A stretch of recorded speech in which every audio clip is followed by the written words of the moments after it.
to have Paul Boyce from PWGC. You're now president, Paul?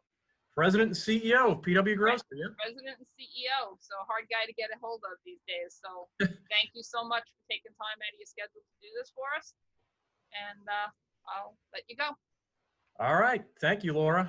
Hopefully everyone can hear me. You don't necessarily need to see me. The presentation is about St. Patrick's Cathedral, in particular the geothermal system that was part of the restoration and renovation project that occurred back, over the course of like 2012 into 2015. You can see by the first graphic I have here that the cathedral is a visually striking facility in the heart of New York City. So I do have sprinkled throughout this presentation lots of really cool pictures and graphics. Most of those are not the geothermal system. Unfortunately, the geothermal system is a bunch of holes in the ground that are dirty, muddy holes that nobody really wants to look at or think too much about, but they are the star of the show tonight. So I've tried to liven it up with a little bit more on the architecture and some of the aesthetics, which I think most of you guys and gals are going to enjoy. But we are going to focus on the geothermal technology. All right, so just bear with me for a little bit. We'll get through some of the upfront stuff, and then we'll move into the real meat and potatoes, which again is going to be the geothermal system. All right, so moving right along here, just to go over what we're going to try to get through. It'd be remiss if I did not include some of the history and background of the cathedral. And forgive me if I refer to it as a church. It is certainly much more than a church, but I may use the term interchangeably, and I apologize. I mean no offense. We'll go into when it was built, who built it, all that fun stuff. The renovation project itself, which is pretty impressive. I'll give you guys a quick overview on the different types of geothermal systems that we often employ in New York City, the 5 boroughs, in the Long Island chapter, out here on Long Island as well. And then, how did PWGC get into this project? What did it start with? Obviously, it started at the beginning with the feasibility study. It's not one size fits all for these types of systems. We had to be very careful with the selection, the analysis. Is this going to work? Is it going to be worth it? All right, from there, I'll take you guys into what went into the design. And I'm primarily going to focus the design on the wells, all right, the outside ground couple, the stuff in the earth, even though we did do a lot of work inside the building as well with the mechanical engineer. There's all sorts of, pumps, pipes, valves, heat exchangers, electric type stuff, whether it's controls, instrumentation, I can go on and about that. I also have to tell you guys a little bit about the permitting issues. This was, it's an interesting facility, and it comes with some interesting, permitting requirements. All right, we'll also get into the construction, which that'll probably take up a good part of this with the geothermal system. That was pretty interesting. It was not without its challenges. Just the site alone, you guys can imagine, you're working in the crowded streets of Manhattan. Not an easy thing to do. Very impressive what the team was able to accomplish. All right, and then we'll try to wrap this thing up towards the end with, ongoing, how this thing is performing, operation and maintenance. We'll get into what we do about that, how we trend and log things, what all that looks like, what all that means. And then at last, I'll let you know who else besides PWGC was involved with this project. And it's, pretty impressive cast. So to begin, just if you guys can take a look towards the right half side of the screen, that is a picture of the cathedral from 1913. Just take a look at the skyline behind it. You will notice there's no buildings taller than it or around it. It's New York City does not look like that anymore. It's incredible. So when did this thing start? Back in 1958 is when they started construction on this. Primarily it's a stone masonry type structure. Little thing called the Civil War broke out, around 1860 or so, and that pretty much halted construction while everyone, went from working on this to, trying to get America back on track, I guess, and fighting a war and ending a war. But once the war was over, we went right back to work on it, and it was completed roughly about 13 years later in 1878, all right? About a year after that, there was a formal dedication for the, the cathedral and the church. So the place is about 141 years old. And I just threw in a little fact about, compare this to Europe, which has, been around for thousands of years, where the United States has only been around for a couple hundred years in terms of its, formal, our constitution and whatnot.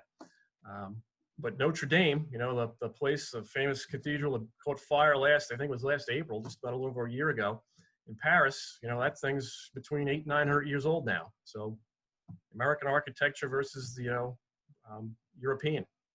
And the style of the architecture, some of you may know, it's sort of that Gothic base, but it's actually called the Neo-Gothic or Gothic Revival. I may use those terms interchangeably during this presentation as well. But essentially, it's got that real strong Gothic look to it. It doesn't have the flying buttresses or anything like Notre Dame or Notre Dame, but it's sort of along those styles. You guys, you can see it, just from the spires and the architecture, the finishes, the aesthetic. It's really, really intriguing, really impressive. Hopefully, most of you guys and gals that are listening have had a chance to visit. Really impressive. The architect, that was James Rennick Jr. And he's an interesting fellow. I'll talk a little bit more about him, I think, in the next slide. But, he was the principal architect for this. And for his era, he was one of the, most famous and most successful American architects of that period. Something else that I didn't know until I started, putting this presentation together, the spires, up in the front there on Fifth Avenue, they were not installed until finished until about 10 years after the church or cathedral, was dedicated. And when they were installed, they were at the time the tallest structure in Manhattan, in New York City, topping out at almost 330 feet, which by today's standards, that's a drop in the bucket. It's what, a 30-story building, maybe 33 stories. But again, look at the skyline and that sepia tone picture to the right there. Not a lot going on at that time. This is 1913.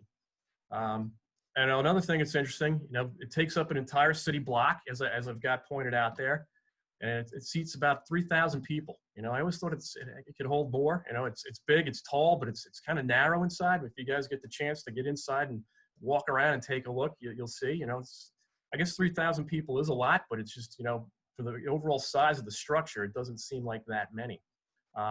And it does fronts on Fifth Avenue. We're talking about, prime time Main Street, New York City. You don't get more expensive real estate than Fifth Avenue, and it's right there in Midtown. It's between 51st and 50th Streets. Pretty much right across the street is Rockefeller Center. It is in a very impressive place in Manhattan, and it's an impressive structure. Another interesting fact that I found out is, place receives 5 million visitors a year. To put that in context, Yankee Stadium, I believe Yankee Stadium, the new Yankee Stadium holds about 54,000, fans. When you fill up the stands, it's 54. If you sold out in a regular season, though, this year it's not a regular season, if you sold out every home game in Yankee Stadium for an entire season, that wouldn't be 5 million people. It's like maybe 4.4 or 4.5 million. Just to put it in perspective. So this is one of the most visited sites in New York City. So it is without a doubt, a premier, very important structure, not just to the Catholic Church, but to the New York City and to the United States as well, as we're going to find out in a second here. We'll start with the graphic there where it shows the geographic location. It's interesting. You can see the top of the cathedral there. It's just a little bit right of center in that photograph on the left side of the slide here. You look down from it, you got that, classic cross type pattern. And again, Fifth Avenue is on the left there, Rockefeller Center. If you just look a little bit across the street, that's there. You can see the ice skating rink is kind of covered up with something at this time. It was, you can see from the aerial, there's green on the trees, so it's a summer aerial. So it wasn't in use, but it's right there. Madison Avenue's behind it. This is one of the few structures that does take up an entire city block in the city. So it's pretty big. It's impressive. But going back to Mr. James Rennick Jr., as I mentioned, he was one of the premier and most successful American architects of his era. He lived to the ripe old age of, I don't know, 76 or 77, something like that back then. And he was really known for, schools, churches, colleges. I've listed most of them. Art galleries, municipal buildings, banks. You see a lot of these things done in that neo-Gothic or Gothic revival style. That was, you know, his real forte, or one of his fortes. And he also comes from a pretty interesting family, a bunch of real smart guys. His father was a professor at Columbia University. His father was also an engineer and an architect. Two brothers that were both engineers, you know. And as far as James himself, I don't believe he had a formal education in architecture. It was all self-taught and learned on the job, you know. So again, a real smart family. Let me see, let me advance to the next slide. All right, so along the lines of, you know, how this developed in 1976, okay, it was placed on the National Register of Historic Places. So it was declared a historic landmark in 1976, a national historic landmark, which really gives it some important status. About 10 years prior to that, New York City designated it as a landmark. So, you know, this has been an important, you know, piece of architecture for the city and for the United States for the last, you know, over 40 years now, 44 years, going back maybe 54 as far as New York's concerned. We're going to get into now maybe some of the renovation stuff. And that, as I mentioned, the physical work on the renovation and restoration started in 2012. The slide on the left, you know, you got some interesting stuff going on there. You see the scaffolding, and it was an active cathedral. They were still holding services there throughout most of the construction work. If you look close in the front row at the far left, you got an engineer sleeping, you know, real nice. But also just pointing out some of the intricacies in the photo on the right with the stained glass. I mean, really impressive. You know, when you talk about the craftsmanship and the trades and everything that went into this, and we'll get into some more of that in a moment. But I mean, some of the stuff is incredibly delicate, incredibly old, so it had to be handled with incredible care. I mean, it was fascinating to watch when we were there doing our part, all the other stuff that was going on at the same time as, you know, we're out there, you know, grinding through, you know, a couple thousand feet of rock, you know, the delicate nature of the work that was going on inside the cathedral, you know, absolutely impressive. So, as I mentioned previously, the bulk of the physical restoration and renovation work took place between the years of 2012 and 2015. It wasn't all completed in that duration, but most of the visible work that you could see was done by then, all right? PW Grosser, and how did we get involved with this project? It all started back in 2008, 2009. Actually, in 2008, similar to what I'm doing right now, we had put on a presentation, a seminar, if you will, on geothermal systems in New York City, down in Lower Manhattan at a local community college, and I cannot remember the name of the school for the life of me, and I apologize. But we had an audience of maybe, you know, 20 plus people. A lot of them were architects, fellow engineers, you know, construction type folks, maybe a couple of facilities guys, but mostly architects. And it turned out one of the architects in attendance that day was Jeff Murphy, Murphy, Berman, Buttrick, and he was the lead architect for this entire restoration project. So Jeff sat through our presentation, asked a lot of questions, really nice guy. He grabbed myself and a geologist that was working with us at the time, who was helping me put the presentation on. He grabbed us, you know, and he says, "Hey, I've got this, you know, project in mind, or I think this, you know, this might be something I want to look at." You know, he threw out St. Patrick's Cathedral, and, you know, myself and my coworker, we kind of looked at each other like, "Oh my gosh, you know, this would be incredible." You know, geothermal systems do work well with, you know, institutional type buildings, religious institutions, schools. So, you know, we saw some potential there. You know, we knew immediately what type of system we'd like to, you know, try to, you know, probably the best fit. But, you know, that day was like probably noon, whatever, in Manhattan that day. And, you know, we didn't think much of it after, you know, him approaching us. But then, you know, not too long after, we got a phone call. So we got together with Jeff, and it was the beginning of a, you know, terrific relationship and ultimately a great project for us. So that's how we became to get involved. It was just, you know, I guess the stars kind of aligned for us that day. You know, we had the right people at the right place, the right time, with the right message, you know, and we reached the right audience. So it worked. So the renovation itself, it is incredible. And it was just about every square inch that you guys can see was in one shape, form, or another touched. That entailed the exterior and interior, refinishing everything. You guys, you've seen the before and after pictures. I mean, there's been documentaries done on this. I've seen stuff on PBS. There's been books published about this project. It's truly amazing. But they did from top to bottom, from the top of those spires down to the sidewalk. They cleaned everything. They repaired everything. They restored it. They refinished it. You know, all that stonework, all that glass, all the woodwork, you know, a lot of the electric, the mechanical systems, you know, that's where we got involved. You know, absolutely amazing. You see the price tag at the bottom of the slide, you know, it was you know, it's a big sum, you know, $200 million job. You know, it's for PW Grosser, you know, this is probably I don't want to say a once in a lifetime opportunity, but it really feels like that. So we were truly fortunate to be involved with this project. Now, obviously, the geothermal system did not cost $200 million.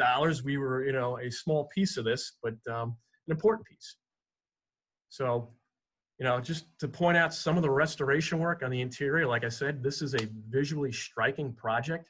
You know, if you look in the foreground at this architectural detail here, I don't even know what it's called, but you can see the years of the grime and the buildup from burning candles and dust and soot and, you know, just city air and wear and tear in this thing, how it's, you know, degraded. You can see the cracking of the paint and the plaster.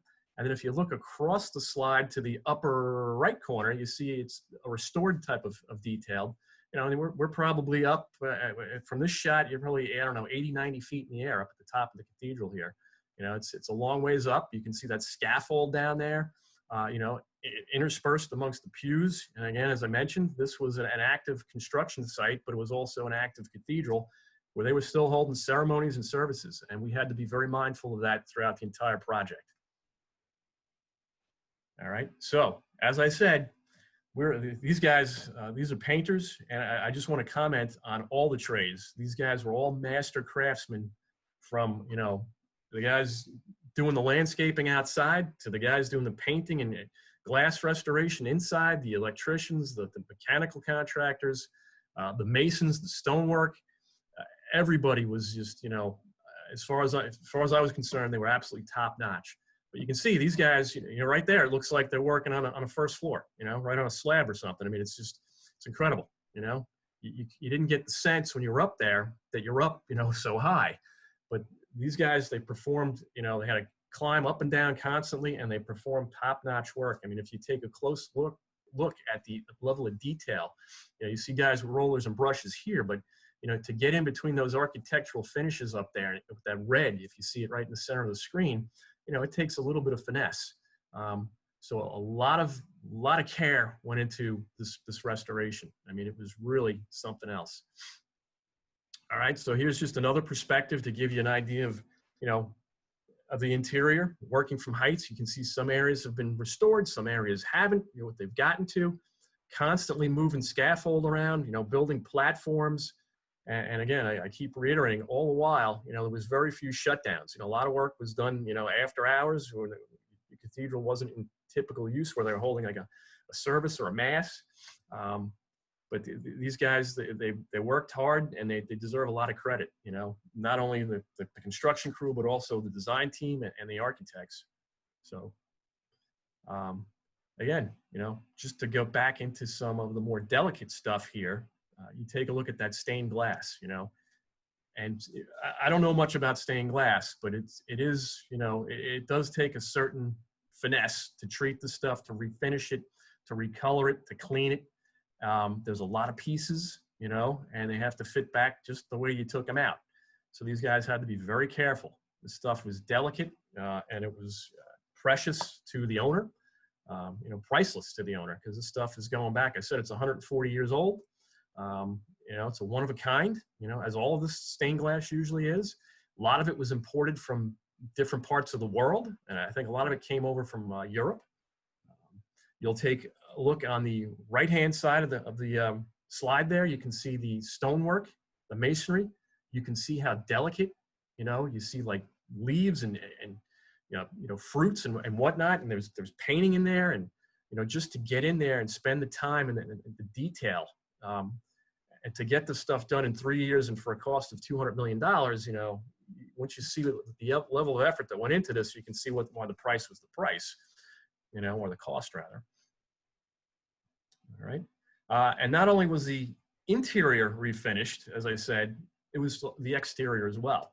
I believe this shot is taken, we're looking southeast, so we're basically on 5th Avenue, maybe on the corner of 51st or 52nd Street, kind of looking to the southeast.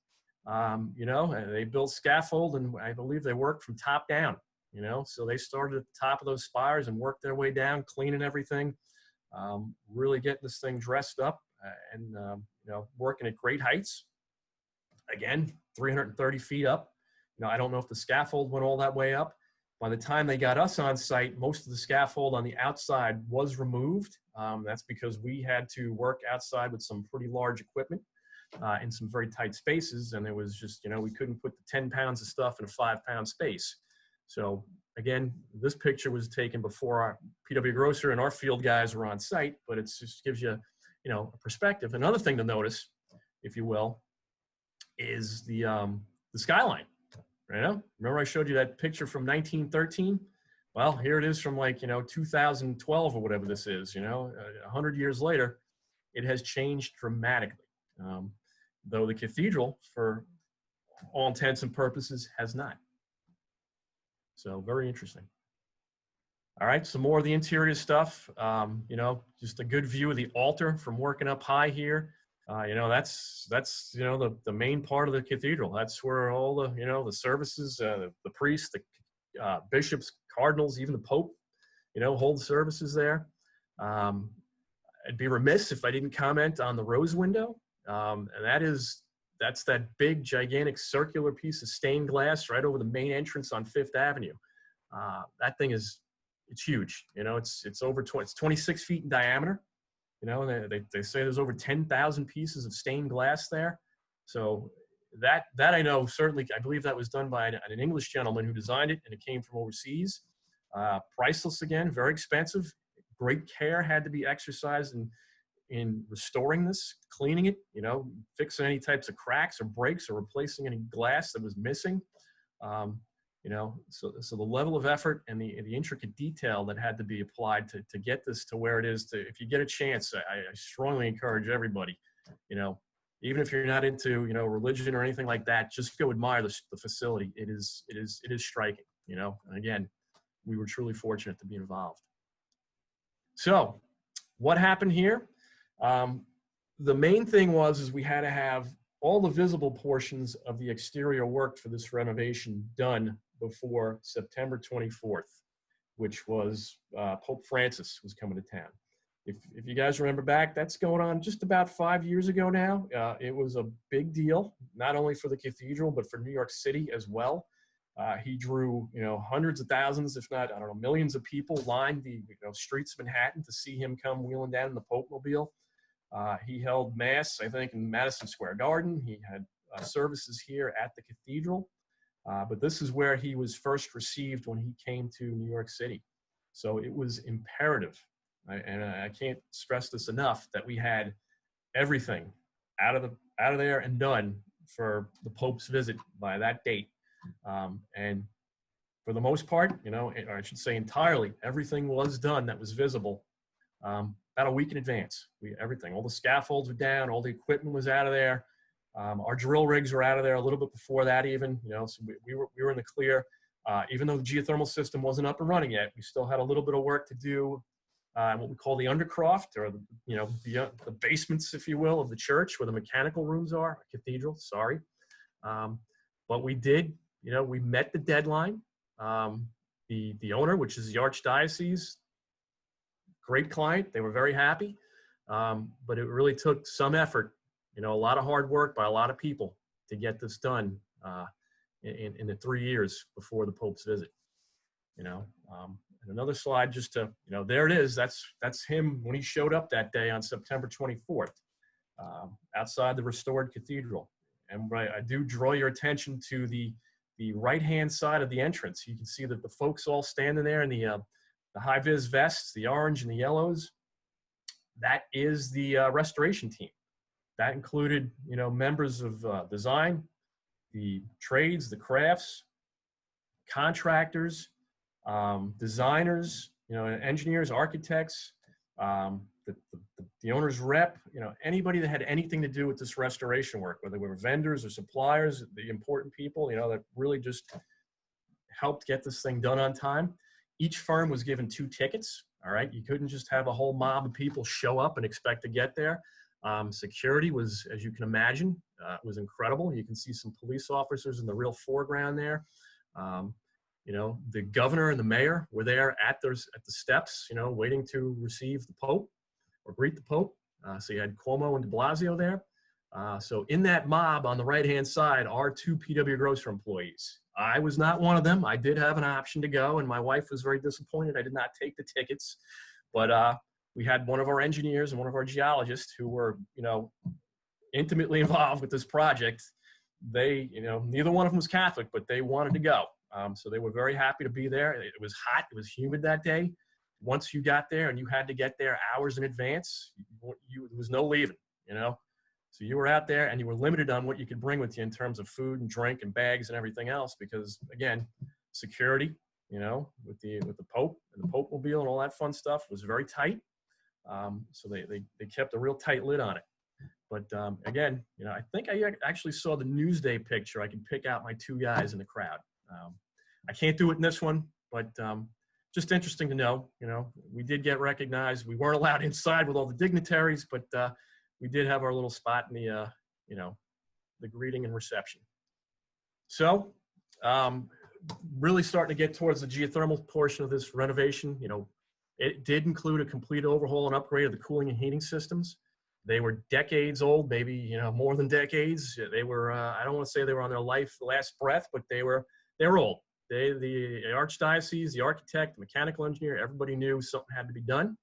The Archdiocese of New York, what they were looking for in terms of, you know, the upgrade or improvements to the heating system, heating and cooling system.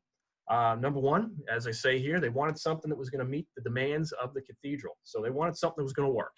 You know, they wanted it to be warm in the winter and they wanted it to be cool in the summer. You know, that was number one. They also were very adamant about it meeting all the requirements of National Historic Landmarks. So it wasn't like we could just go and do what we wanted. You know, we had to be very careful and very specific. We couldn't distract or detract from the aesthetics of the cathedral. You know, I mentioned that neo-Gothic look. Again, this would go to, you know, I couldn't slam a cooling tower right out in front of it on Fifth Avenue. You know, it wasn't going to work. You know, so we had to come up with something that's going to, you know, aesthetically, it was not going to take away from that classic look it's got there. Energy efficiency. This was big, you know. If we were going to do this, they wanted something that was going to perform better than what they had. Save me some money, save me some energy. You know, what do you got? Another big thing to them was doing something that was a little more environmentally friendly than what they had in place right now. You know, they wanted to reduce greenhouse gas emissions, you know, overall lower their carbon footprint. You know, this is a, you know, religious institution. They are concerned about the, you know, the planet. They also wanted to reduce their reliance on fossil fuels, so which goes right along lines with the carbon footprint and greenhouse gases. Also, if we could get something that was a little more quiet and was not as loud and shaky as what was going on right now, you know. So what did we come up with, you know? So here we go. The geothermal system, as I said, checked all those boxes. You know, you could run down every one of those things. If we could get a geothermal system to work with the site, we would meet all those requirements. All right. And what we had to explain to them as we were just starting this thing in the very preliminary stages, the capital cost of a geothermal system at times can be more than your conventional. And we're going to see when we get into the feasibility study how this thing stacked up. We also told them working on with the geothermal system with some of these constraints, it's going to be difficult. We are doing a project that requires some pretty large equipment on sidewalks in Manhattan. You've also got other things like utilities and underground structures like subways and water tunnels, all things we have to deal with. The landmark status was something we could certainly work with, but we had to be cognizant of. The project schedule, you know, we were starting to get, you know, worried. You know, we had a very important visitor and it was absolutely adamant that we met that schedule. There was no ifs, ands, or buts. You know, if that was a deal breaker. There was also some strict permitting requirements, you know, that could cause the project to increase in cost. we made them aware of that. Sometimes with these types of systems, the payback period can be longer than most people are interested in hearing. Did not turn out to be the case here for St. Pat's, but we just wanted to make, before we got into this and started running numbers for them, that they were aware of this. The Archdiocese, they were still on board, I think the fact that we checked all those other boxes on that previous slide, they said, let's take a look at this. Let's see what we can do. The architect, Jeff Murphy's firm, they were, again, terrific. Murphy, Burnham and Buttrick, MBB, strongly in favor of this, as was the mechanical engineer who was on board, who had familiarity with geothermal systems, which that really helped. All right. Next slide. Let me just see if I can. All right. So we're going to move away from the restoration stuff. We're going to try to get into just a little bit on the different types of geothermal systems. And we'll then certainly get into the geothermal system that we constructed here at St. Patrick's Cathedral. But I just want to make you guys aware, all right? In the 5 boroughs of New York City, the 3 most common types of systems that we typically design and install: open loop, closed loop, and the star of our show tonight, these standing column wells, all right? So that's open loop, closed loop, and standing column wells. Those are it, we are starting to see, well, in Manhattan in particular, all right, I've listed here what the #1 system is the standing column well. And that's obviously what we've selected for St. Pat's. But we are starting to see more and more of these energy piles. And the 3 graphics or pictures that I have here do not pertain to the 3 most common, but they do. I'd be remiss if I did not mention these energy piles, which we are getting more and more involved with. Essentially, if you have new construction or a complete renovation, you rip the building down, tear the foundation out. And if you're going to be putting in a deep foundation, like augered or drilled shaft type piles, where you're going to have a rebar cage and either grout or some sort of concrete, we are now installing the plastic HDPE pipe type closed loops into the rebar cage, and then lowering it into the shaft and then grouting it up and basically building a closed loop type of system under these foundations. All right, so we've got a couple of those I'll certainly have one on the boards right now, PW Grosser. There are others that are being talked about, but generally the most common in New York City is the standing column well, and that, when I say New York City, I mean Manhattan. But overall, the 3 most common are open loop, closed loop, and standing column well. And I'm going to give you guys a little bit of an overview about each. We'll just touch on them briefly so we can get into back to St. Pat's. All right, so what we have here is just a couple of schematics. And as I mentioned, it's impossible. I can't give you guys a photograph of a 2,000-foot hole in the middle of Manhattan. All right, so you're going to have to deal with some, engineering type drawings or illustrations like we're showing here. But the illustration, or detail rather, on the left is a standing column well. That is one of our design details from the St. Pat's project. So essentially what a standing column well is, in its basic sense, is it's an open rock well. All right, so we're drilling an 8-inch diameter deep hole into the rock, somewhere usually between 1,000 and 2,000 feet. All right, 8 inches in diameter. And in that hole, we're going to then insert like a plastic porter shroud, or basically a plastic pipe that's 6 inches in diameter. That's going to go all the way to the bottom of that 2,000-foot hole. At the bottom of that, we're going to have a perforated section of maybe, 40 or 50 feet of screen, so water can get in and out of the shroud. All right, and the way this thing operates is we'll return water from the building to the top of the rock hole. It will flow down the annulus between that plastic pipe and the rock surface. So you've got a 1-inch space between your 6-inch diameter plastic pipe and 8-inch hole. The water is going to flow down that. We're going to have heat exchange between that flow, and it's got to be turbulent flow, okay, with the water between the pipe and the rock. So it's going to transfer heat to the rock. And then as it reaches the bottom, it'll get pulled in through the perforations, then sucked up through a submersible pump, and then back to the building. So it's going to circulate back and forth, and it's just going to exchange heat that way. The closed loop systems, I think most of us may be familiar with these things at this time, but if you're not, these are a vertical closed loop is usually it's a series of deep plastic tubes in boreholes.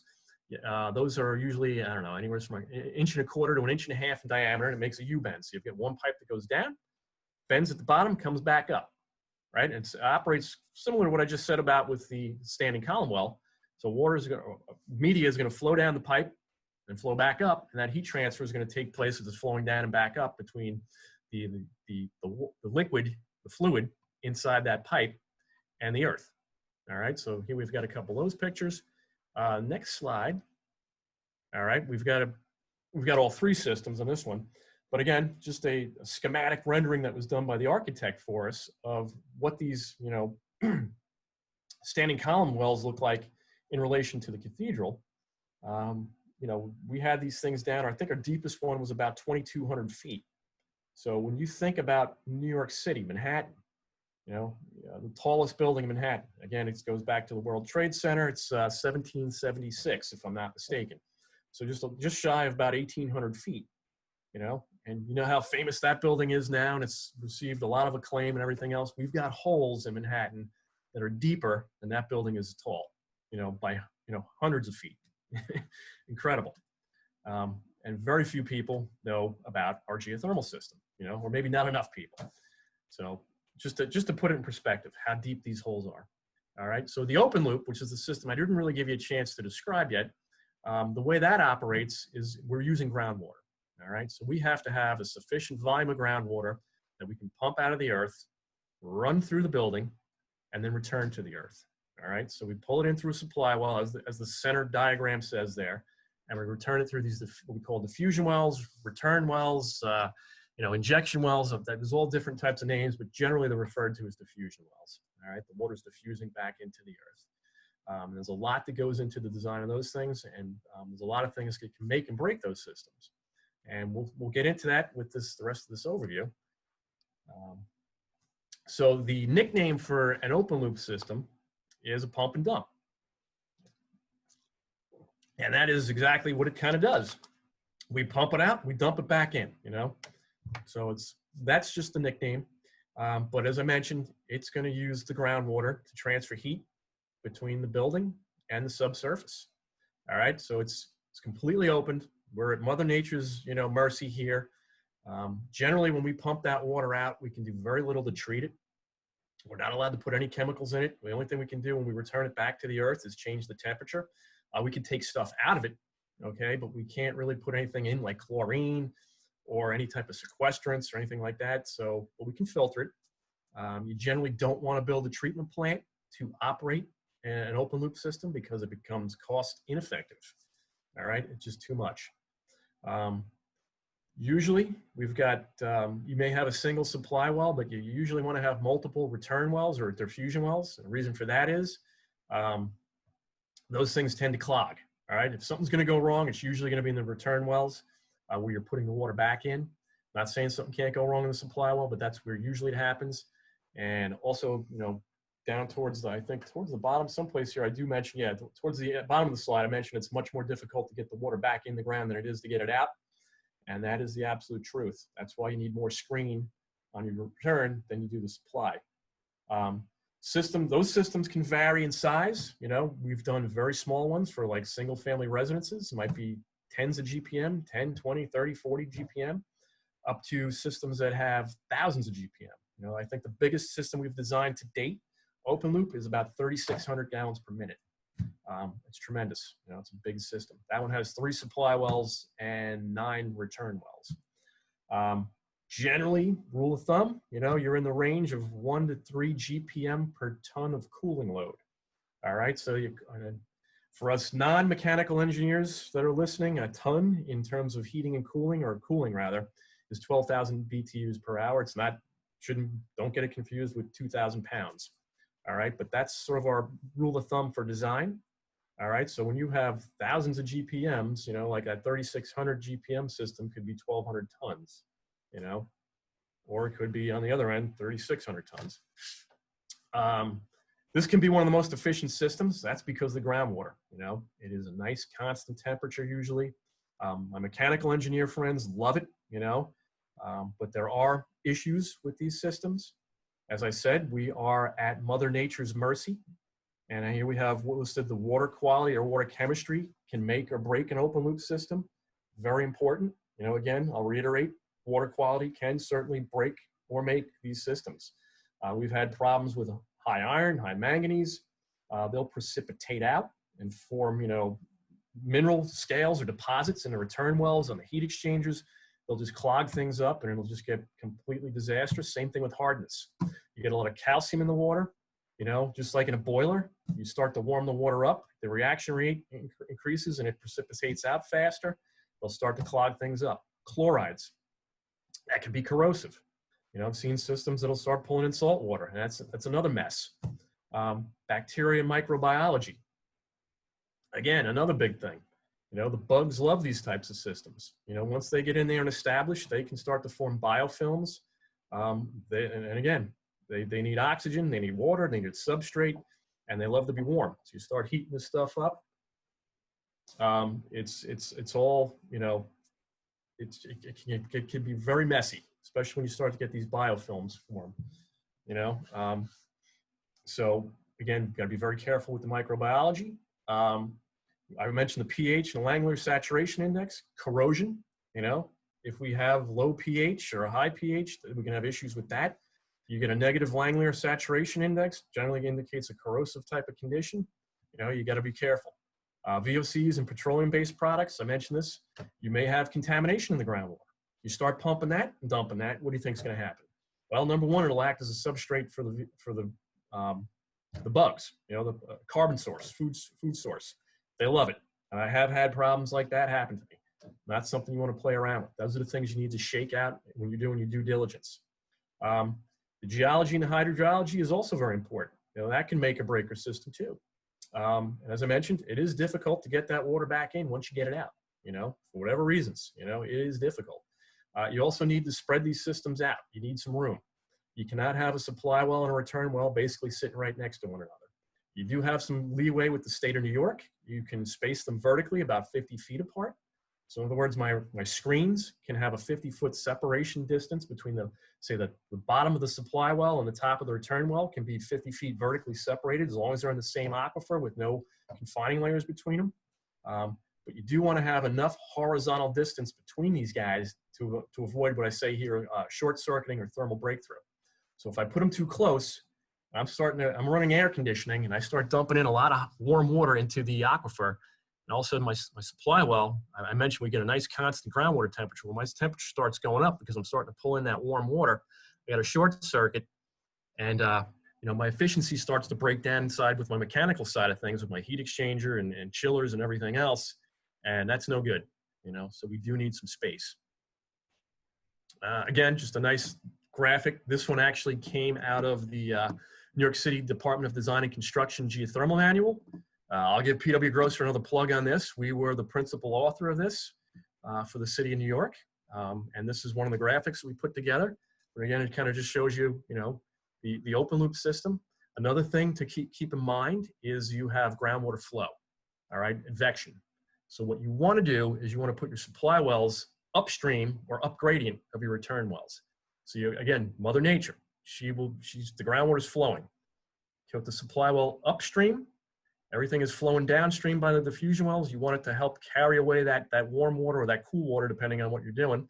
So it doesn't, it helps avoid that short circuit thermal breakthrough. All right. So we'll talk now a little bit about the closed loop systems. Essentially, I described a lot of it to you before. It's pipe in deep boreholes. We try to limit these holes or these wells to about 500 feet because once you go beyond 500 feet, you get hit with a geothermal well, you get hit with another permitting layer from the state. Division of Mineral Resources then steps in and they take over and it just complicates things. So we generally limit these closed loop systems, at least in New York, all right, to like 490 feet or 499 feet or whatever you want to play around with, but they're gonna come up less than 500 feet. All right, so we've got a fluid or a liquid in there in the piping. Sometimes we'll add like an antifreeze depending on, if we're running this thing in the winter, how cold are we getting that water that we're sending back into the earth. If it starts to get too cold, it can start to get a little slushy. It'll increase the viscosity, and our pumps aren't generally designed to handle that. So we'll put an antifreeze to prevent freezing. The wonderful thing about these is we don't rely on groundwater. All right, so water quality, as I mentioned in the previous slides, It's not an issue here. We don't have to worry about it. All right. So I mentioned here on average, you know, Long Island, we're generally doing these things in a sand and gravel aquifer. You know, take away Manhattan, which is essentially rock. We're seeing about 1 ton of cooling load. Again, that's 12,000 BTUs per hour. On average, about 175 feet of borehole. All right, so in a 500-foot hole, you're seeing 2+ tons. So if you have a 100-ton building, you might see 40 to 50 loops, you know, just to put things in perspective. The other thing is, you know, the last bullet I mentioned is, you know, you got to space these things out too. You can't pack them right on top of one another. We've got a lot of modeling software that we run, you know, 15 to 20 is sort of your rule of thumb sort of spacing. You can do them closer or further depending on, you know, what you're trying to do. But this is generally what you're looking at. So, you know, if you got a 20 by 20, one loop or one borehole is going to need about 400 square feet, all right, to get you 2+ tons of cooling, all right. I mentioned before, you know, the piping itself, it's high density polyethylene. It's got a U-tube. It's all factory assembled and heat fused together. They'll generally be between 1 1/4 to 1.5 inches in diameter, and the boreholes themselves that they drill to install these things are about 6 inches, and they will grout the annulus in that hole. Once you get the piping down there, they'll grout it up with a thermally enhanced, you know, special grout for heat transfer properties. All right, and one of the big things here is that second to last bullet, which I'll get into. The load needs to be as balanced as possible generally for a closed loop system, which in an open loop, which I didn't say, you don't need to, because as I mentioned, you can play with Mother Nature. If you have that strong advective force, the groundwater flow, you can set the thing to be operating cooling only. That gigantic system I mentioned, that open loop system, was 3,600 gallons per minute. That is cooling only. All right, they have process cooling and refrigeration needs 12 months out of the year, and that's what they're using it for. Here, you couldn't do that with a closed loop, all right? Because what can happen is if it gets dominant in one direction or the other, say it's cooling dominant, your building, and I'm rejecting a lot of heat to the ground, all right? So the ground's, in the summertime, I'm gonna start warming up the soil, the thermal mass there. It's just gonna start to build up. And in the winter, I need to heat the building, which is good. So I'll start to pull some of that load out, but I'm not gonna pull out as much as I put in. All right, so when I'm trying to cool that back down, I'm not gonna get it fully cooled down. All right, so once that happens, it's gonna drive the system. At least the ground temperature is either gonna start to increase from a heating standpoint. It'll start to heat up over time, and as that increases, my efficiency is gonna start to break down. So again, I'm gonna start to lose efficiency on my building side of things. Now, I'm not gonna be able to get as much cooling load, and that is not good. All right. So, as I mentioned, this is our main guy for tonight. As I'm trying to get through this as quickly as possible for you, are the standing column wells. All right, and as I've mentioned before, essentially it's an open rock well in which water is going to circulate.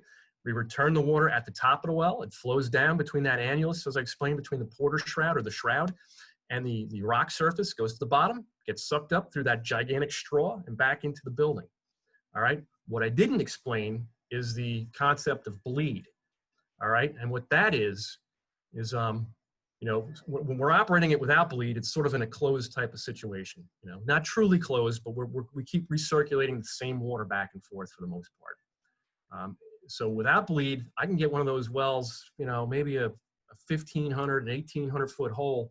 I can get 15 to 20 tons, all right, of cooling with no bleed. Bleed is when I take a certain amount of the water that I'm circulating and I send it to waste. So I may send that to the sewer. So if I've got a standing column well that's circulating about 75 gallons per minute, as I'm saying here in this example, I'll send about 7.5 gallons per minute if the rock formation can yield it. And this doesn't always happen because you guys know rock is pretty impermeable. A lot of the groundwater models we do, we consider the bedrock, the base of the model, a no flow boundary. But there are fractures, fissures, secondary porosity, there's all sorts of good things, where we can get water from the rock. If we can get it, we can send some to waste, right, for an extended period of time. This will allow us to draw in fresh or more cool or warm water, depending on what we're doing, into our standing column well, and then return our temperature lower or raise our temperature back to where we need it, and we can keep doing this. So you may have to keep bleeding this thing off for a couple hours every couple of days under peak load. So say for like St. Pat's, we might be in August, and you may have a funeral for a fireman or a policeman that was, died in the line of duty type of thing. So that place is going to be packed. Could be a hot, humid day. You're going to have a peak load. And if this is going on for a couple of days, we're in a heat wave, you may see conditions like that where we have to do some bleed. So it's very important. So when you do get bleed, you can see the way we can increase, the amount of load, double easily. Sometimes you can even get more than that. And that depends on the geology of the rock and the hydraulics of the rock, the hydraulic properties, I should say. So very important to understand the concept of bleed versus no bleed with these standing column wells. Okay. Again, typically these wells on average, in the New York area can range from 800 to 2,500 feet deep, and as I mentioned, the tallest building in New York is less than the deepest well we have at St. Pat's. Your average standing column well is somewhere around 1,500 to 1,800 feet. All right, the deepest one, here it is. It's 2,220 feet deep. And as I mentioned, it's great. It's taller than the Freedom Tower, incredible. One other thing I want to point out, which is interesting, when I got into designing these type of wells, so what I found out is, once you get into the earth, the deeper you get, the warmer it starts to get. It was interesting to me. So once we get down below a certain depth, it's a couple hundred feet down, the temperature starts to rise about 1 degree Fahrenheit every 80 feet or so. And this is all occurring in the uppermost layer of the earth, which is the crust or the lithosphere. But the uppermost outer layer is where we're doing all our work. It's the crust. All right, the crust of the earth.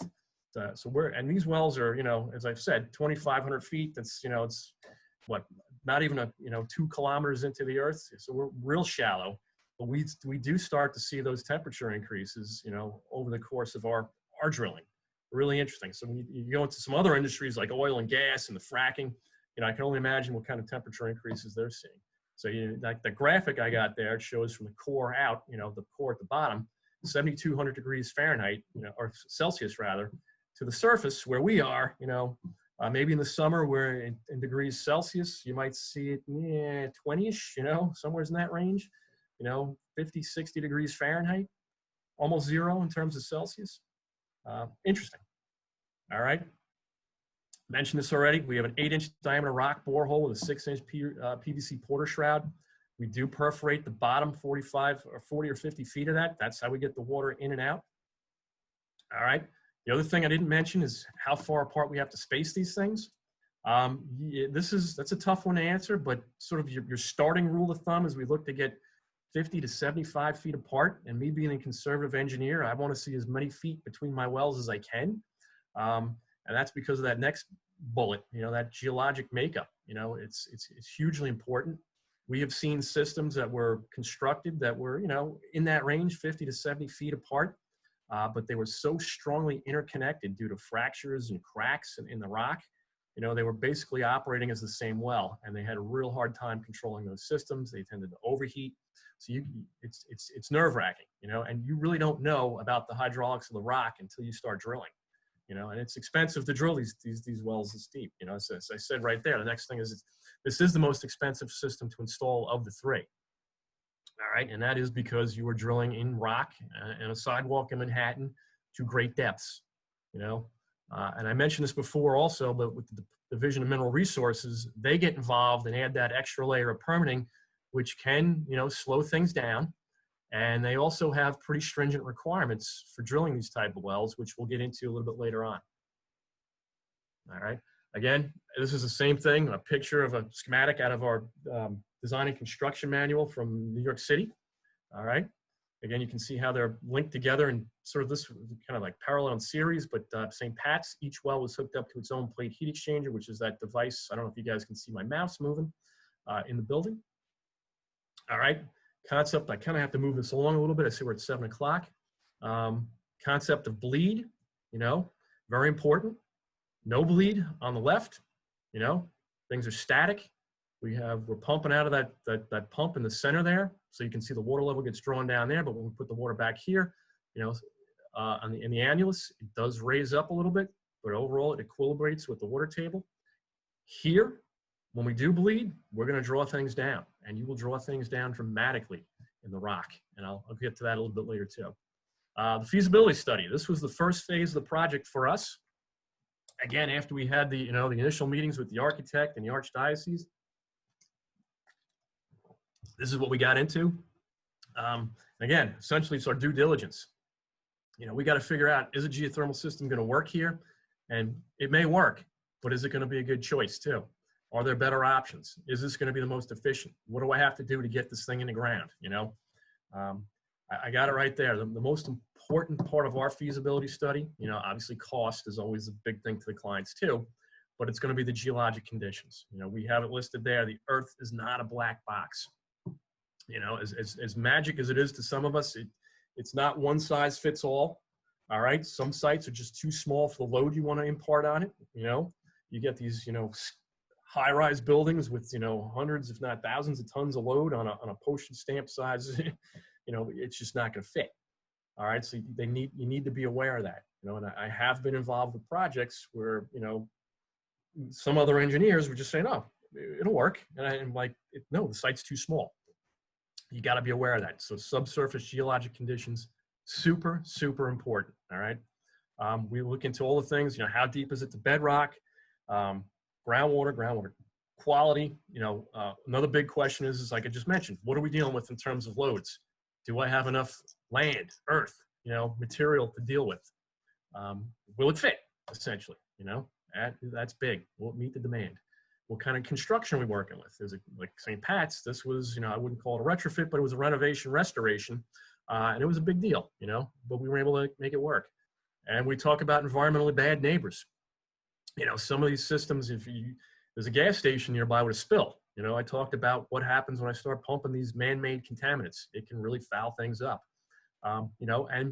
Lastly here, before we get into the cost, which ground couples are suited for the site. I mentioned those 3 that we typically see in New York, but, we'll get into it next. I'm going to tell you why you can't get an open loop or a closed loop at St. Pat's. And always, this is always a big part of our feasibility studies now. What's this thing going to cost me? It's going to cost more, and it's going to be more efficient. What's my payback period? Almost the first question out of their mouths, always. All right, so we did do a feasibility study.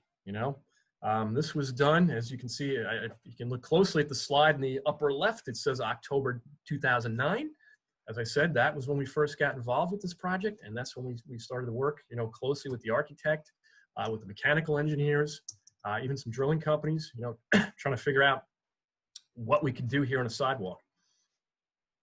All right, and as I said, geology and subsurface conditions in Manhattan, super, super critical. All right, we knew the USGS has done a terrific job of mapping out most of the geology. I'm not going to say they've got every block and every square inch, but you can see where that white circle is down here. If you can see my cursor moving, that's St. Patrick's Cathedral.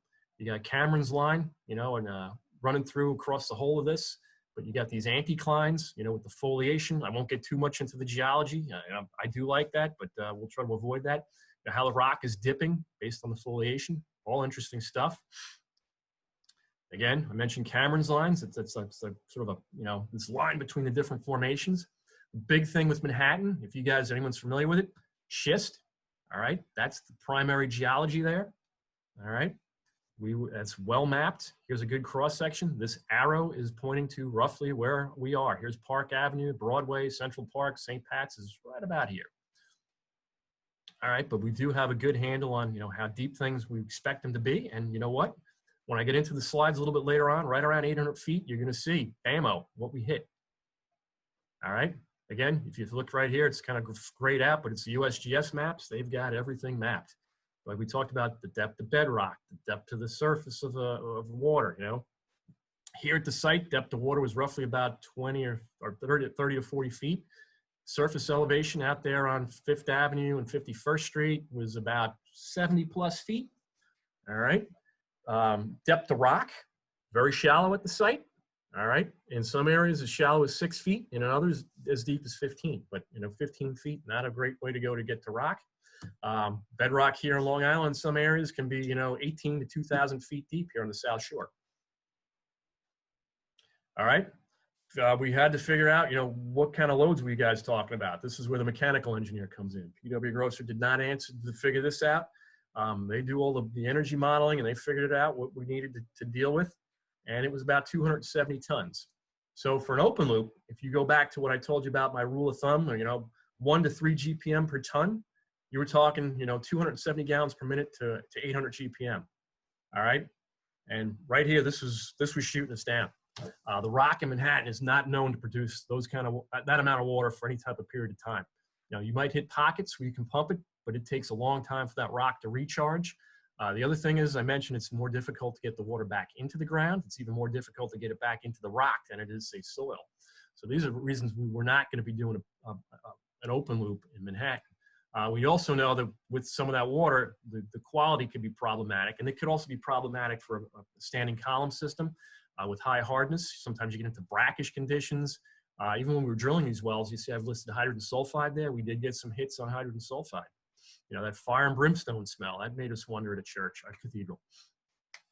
Closed loop, as I mentioned, roughly you're spacing these things about, 15 to 20 feet apart. We were going to need, over 100 loops, up to 500 feet deep. Physically, there was not enough space to just install these things, And so that one was quickly ruled out. Standing column wells, this really left us with one option. And we took a real hard look at this. If we could do it with bleed, we felt we had a real good shot at it. Even without bleed, there was still an opportunity. So that's what we really focused the feasibility study on. So here, as I said, we ruled it out. Open loop, we just did not expect to get the amount of water we would need to properly do this or be able to recharge it. And we knew right away, trying to put these things around the cathedral on the sidewalk on Fifth Avenue was not going to fly. So, besides that, that really left the one option, and it's not without its obstacles. Drilling deep wells in Manhattan, it's not easy. It's tight. You have other obstacles in the way. You may have water tunnels. New York City's drinking water supply. Boy, if we tapped one of those, we'd have enough water, though, huh? I'd also have handcuffs thrown on us. There were subway tunnels. You got to be cognizant of that. The MTA is everywhere. Underground utilities, I'm going to show you the utility drawing, hopefully in a moment. Packed, it's like trying to thread a needle. Drilling on a busy sidewalk. We had safety and access, pedestrian, we had a reroute, detours, all that stuff. Drilling, we're going to generate noise, vibrations, dust, fumes, heat, odors. And then lastly is revocable consent. If we're out in the right of way or in the city property, they may give you permission to drill, but if there ever comes a time in the future where they need that land back, guess what? You're going to lose your well. So this is something we had to be aware of, and they didn't really want us coming past our property line anyhow. So, all right, underground utilities. You see this map is prepared by Langen. They were the civil site and surveyor, civil site engineer and the surveyor for the project. You can barely make anything out. It is so complex, but you get out into those streets on all four sides of the cathedral and even up alongside the cathedral, there's utilities going everywhere. I mean, it is jam-packed. And you can see we ended up ultimately with 10 wells, and I've got those kind of called out. We had 4 on the north side, which is 51st Street.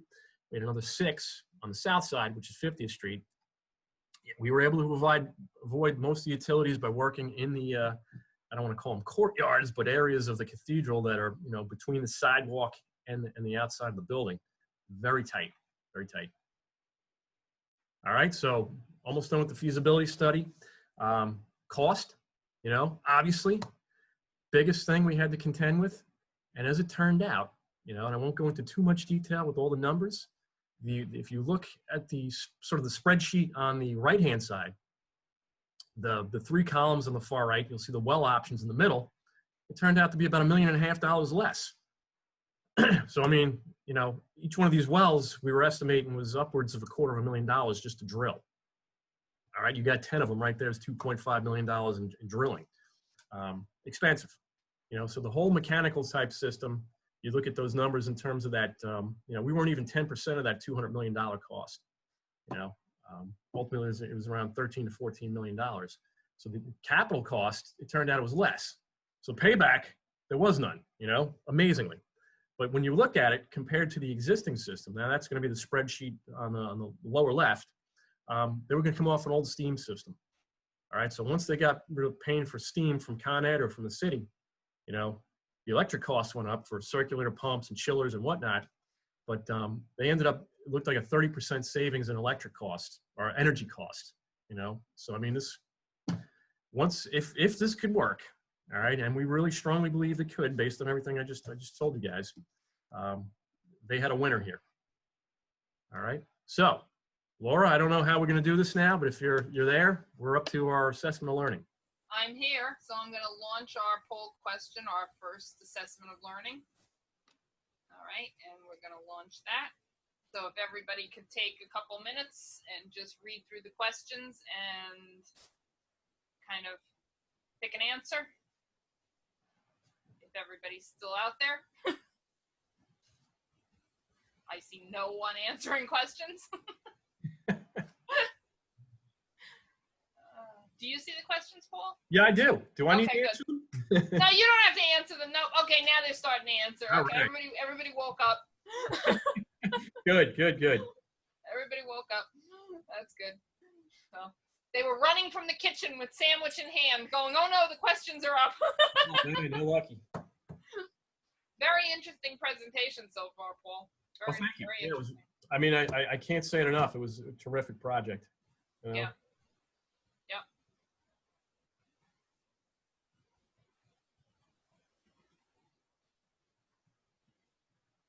There we go. Now we got people starting to answer. Okay.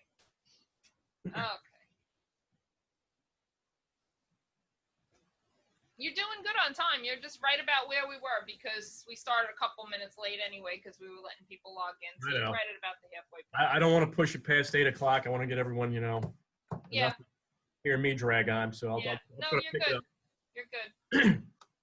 And polling wise, we got 27 out of 33 so far. So just give them another, 30 seconds or so, and you should be good to go back. Finish.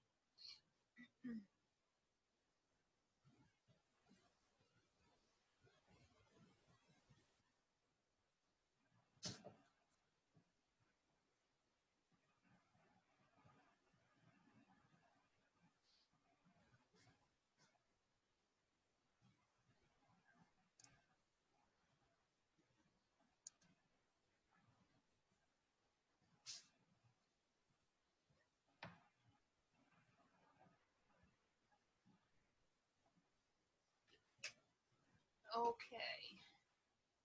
So I have one person that's on the phone with a 503 area code. If you could just drop me a little email and let me know who you are, because I can't recognize you by a phone number. I want to make sure you get on the attendance sheet, because I know you probably, I don't know if you're listening and watching on the screen at the same time, or if you're just listening by phone. So just drop me a little email so that I know. And it looks like we've got 31 out of 33 that have voted. The one on the phone can't vote. So I'm going to say we got 32 out of 33 that have finished the polling. Am I one of the 33? No, you're not. I've got 33 attendees and you, me, and Ed as panelists. So no, you don't have to vote. You can if you like, but you don't have to. So, all right, I'm going to end the polling because I think that's probably everybody. Maybe somebody dropped out or somebody can't do that. So I'm going to end the polling right now, and you can just continue on. All right, let's move along, and I'll try to pick up the pace because I still have a lot of stuff to cover. So with the design of these standing column wells, got over this already. What's the first thing I need to know? We as the geothermal engineers, what kind of load are we dealing with? Are we going to need bleed or are we not going to need bleed? And again, the peak cooling load and the heating loads all came from our friendly mechanical engineers, and God bless you guys. I love working with you. Beyond my capabilities, it was interesting what they did, what they came up with for a facility like this. And that's what we went with. So we looked at, if we were no bleed, how many wells we would need, if we were going to get it down to a depth of 1,800 feet. And also we looked at, kind of like what we're considering with, could we get 25 tons? Would we need 11? So we came up with somewhere in the neighborhood of 10 or 11 wells with the bleed. We were really strongly trying to pursue the bleed option. This is just a quick design sketch of what we were considering. There were reasons why we could do this. Fifth Avenue is over here on the left. This was sort of, I would love to have backed the drill rig right up to the front door and popped one in. It would have made a great promotional shot for PWGC, but that was sort of a no-fly zone or a no-drill zone. So we're really limited to the sides of the cathedral. And if you remember those utility drawings, on Fifth and Madison, it's just chock full of utilities. Like you couldn't really get anything in there. This is what we came up with. The sort of hatched pattern between the wells, you'll see, is sort of the utility trenches, and it goes into the cathedral, into the undercroft, into the mechanical room, how we piped all these together. So this is one of our original sketches. All right, the geology, big component here. I mentioned schist. We knew that going in here. The USGS, as I said before, great resource. Those guys really know their stuff. If you guys need to know anything about, rock, sand, clay, silt, groundwater, that's my first stop. Schist is what we expected at St. Pat's. It's what we got. Interesting, there was a lot of garnet in the schist, like the birthstone, that red gem looking stuff. Really cool stuff coming up out of the ground. We also thought maybe we might see some marble or gneiss, however you say that. Essentially all metamorphic rock, and there are three types of rock. You guys, if anyone's familiar, the sedimentary or the igneous. Sedimentary is basically stuff that's going to mash together like silts and clays and, all fun stuff like that, and pebbles and whatnot. Igneous is the, like the molten stuff that comes up out of the earth and, solidifies into, other pieces of fun things like, I think it's granite. I don't remember. But metamorphic, which is what we're dealing with, is it started out as something else. So originally this piece of schist was another rock. It may have been another metamorphic rock, or it may have been an igneous rock or a sedimentary rock that eventually became this. But the interesting thing here is, thank you to the USGS and many other sources, properties of this type of rock in Manhattan are well documented. We knew going in physical, thermal properties. The big unknown, as I said before, the hydraulics. We don't really have too good a handle on, the fractures and the fissures and, where all the cracks and openings are in the rock and how much water's there and how easy it's going to be to pump and deal with and the water quality and chemistry. But the rest of it, we had a pretty good handle on. All right, so metamorphism, as I said, shale, I think that is a sedimentary rock. And eventually, this is how it progresses. If you have enough heat, pressure, and time, you will end up with a piece of schist starting with something else.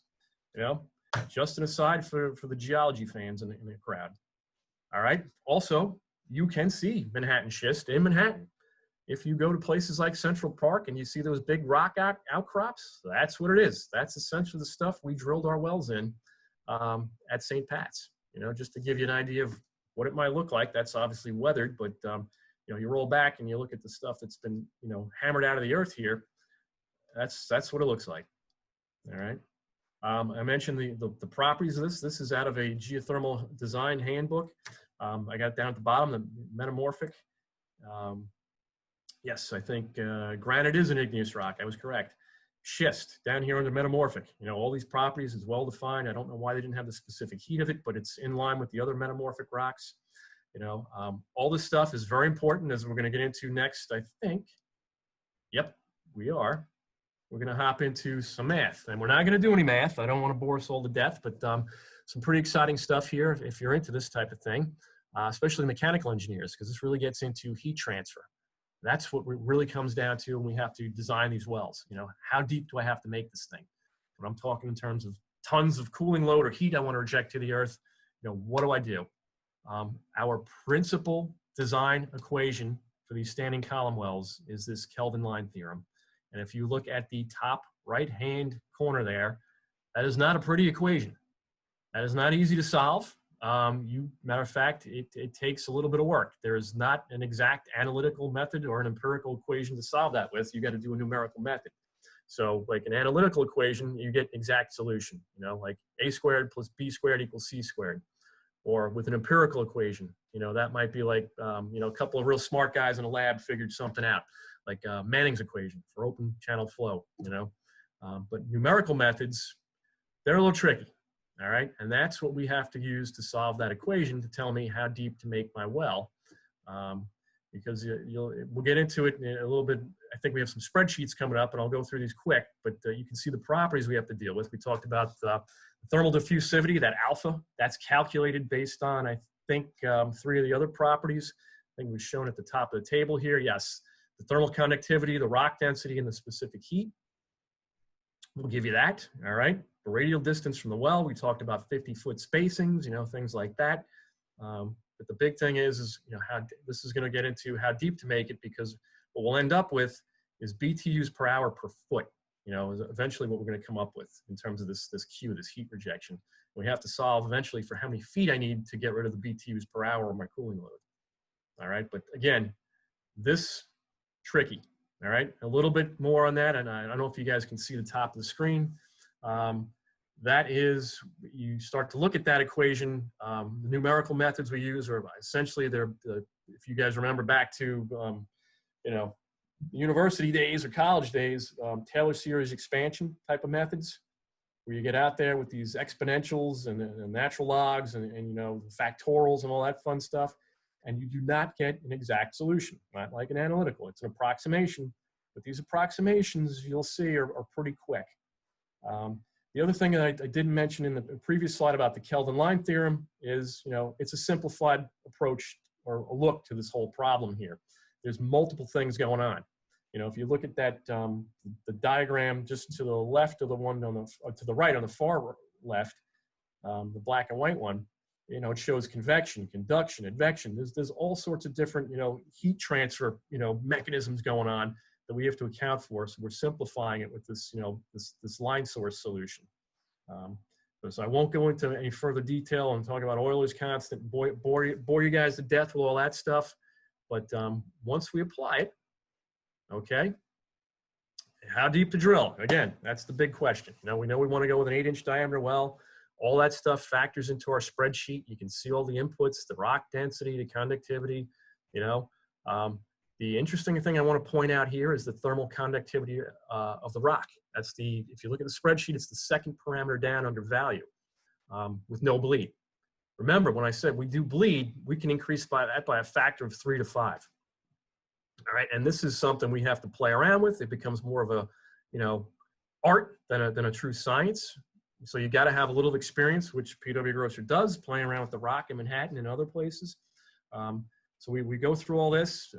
Heat pump runtime stuff, a lot of input from the mechanical engineer, you know, radial distance from the line, that's the next well, borehole radius, 8 inches, uniform initial rock temp, you know, what we want to, you know, max out our rock wall temperatures at before we start to overheat things, you know, and then we wash it through that Taylor series expansion thing and do the summations. And you can see, if you look at that column of numbers down about midway through the spreadsheet, you'll see, you get this summation of like 10 numbers.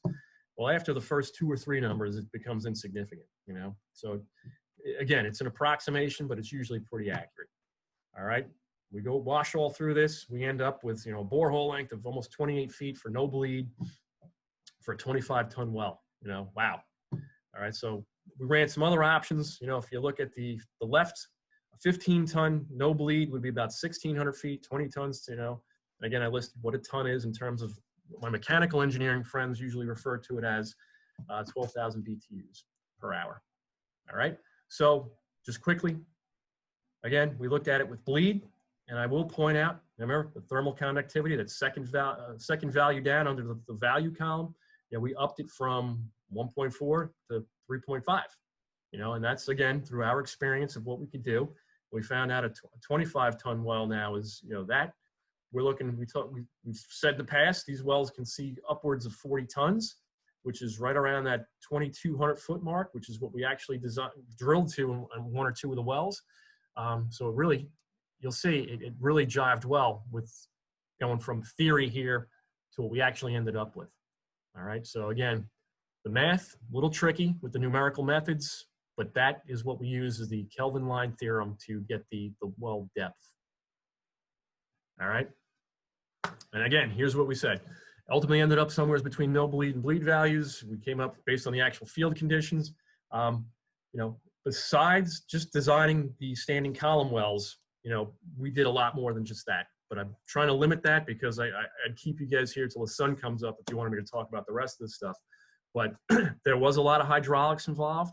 We're moving water around, you know, from these wells into the building, back to the wells, up and down.